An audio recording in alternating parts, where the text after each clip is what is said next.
Hello guys, ഇന്ന് നമുക്കൊരു ചെറിയ ഗെറ്റ് റെഡി വിത്ത് മീ കണ്ടാലോ? ഞാൻ സ്കൂളിൽ പോയി ഇറങ്ങുന്നതാണേ കാണിക്കുന്നത്. ആദ്യം തന്നെ ഒരു മോയ്സ്ചറൈസർ ഇട്ട് കൊടുക്കുന്നുണ്ട്. പോൺസിൻ്റെ ആണേ മോയ്സ്ചറൈസർ. അതിനുശേഷം അതെല്ലായിടത്തും മുഖത്തൊക്കെ ഒന്ന് മസാജ് ചെയ്ത് ഫുൾ മസാജാക്കി കൊടുക്കുന്നുണ്ട്. അതിനുശേഷം ഞാൻ ലിപ് ബാമായിട്ട് യൂസ് ചെയ്യുന്നത് ഈ വോസ്ലിൻ്റെ ഒരെണ്ണമാണ്. എനിക്ക് ആക്ച്വലി നോർമൽ ലിപ് ബാം ഒന്നും എൻ്റെ ലിപ്പിൽ കറക്റ്റായിട്ട് ഇതാകത്തില്ല. അപ്പോൾ ഈ ഒരു ഇതാകുമ്പോൾ എനിക്ക് നല്ലോണം ഹൈഡ്രേറ്റ് ആയിക്കൊണ്ടിരിക്കും. അതിനുശേഷം ഞാൻ യൂസ് ചെയ്യുന്നത് ഫോക്സ്ടെയിലിൻ്റെ ഒരു സൺസ്ക്രീനാണ്. അത് പിന്നെ 2 ഫിംഗർ റൂളൊക്കെ യൂസ് ചെയ്ത് മുഖത്തൊക്കെ ഒന്ന് ഇട്ട് കൊടുക്കുന്നുണ്ട്. കഴുത്തിൽ മുഖത്തൊക്കെ ഒന്ന് നല്ലോണം ഇട്ട് കൊടുത്തിട്ട് അതും നല്ലതുപോലെ ഒന്ന് മസാജ് ചെയ്ത് വിട്ട് കൊടുക്കുന്നുണ്ട്.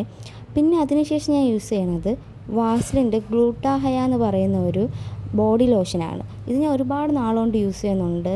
എനിക്കിത് നല്ലതായിട്ടൊരു യൂസ്ഫുള്ളായിട്ടുള്ളൊരു പ്രോഡക്റ്റായിട്ടാണ് തോന്നുന്നത്. അതുപോലെ തന്നെ നമ്മളെ ഹാൻഡ്സൊക്കെ നമ്മളെ ബോഡിയൊക്കെ നല്ലോണം ഡ്രൈ ആയിരിക്കുന്നതൊക്കെ നല്ല ഹൈഡ്രേറ്റ് ആക്കാൻ ഇത് നല്ലോണം ഹെൽപ്പ് ചെയ്യുന്നുണ്ട്. അതുപോലെ തന്നെ ഇതിൻ്റെ ഫ്രാഗ്രൻസ് എനിക്ക് നല്ല ഇഷ്ടമായതുകൊണ്ട് ഇതാണ് ഞാൻ യൂസ് ചെയ്യാറുള്ളത് ഇപ്പോൾ. പിന്നെ അതിന് ശേഷം ഞാനൊരു ലിപ്പ് ലൈനർ യൂസ് ചെയ്യുന്നുണ്ട്. അത് സ്റ്റുഡിയോയുടെ ലിപ്പ് ലൈനറാണ്. എനിക്ക് അത്ര ഇഷ്ടമില്ല ഈ ഒരു ഷെയ്ഡ്. എന്നാലും വേറെ ഇപ്പോൾ പെട്ടെന്നായതുകൊണ്ട് കയ്യിൽ കിട്ടിയതൊക്കെ എടുത്ത് ഇട്ടുന്നേ ഉള്ളൂ ഗൈസ്.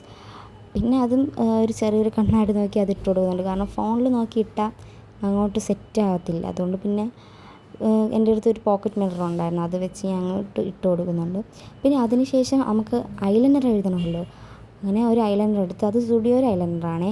ആ ഐലൈനർ എടുത്ത് അതും കണ്ണിലിട്ട് കൊടുക്കുന്നുണ്ട്. ഞാൻ ഒരുപാടൊന്നും വരയ്ക്കുന്നില്ല, ചെറിയൊരു വിങ്സ് മാത്രമേ വരയ്ക്കുന്നുള്ളൂ. പിന്നെ അതിനുശേഷം നമ്മളെ ഫൈനലി ലാസ്റ്റ് വണ്ണാണ് ലിപ്സ്റ്റിക്ക്.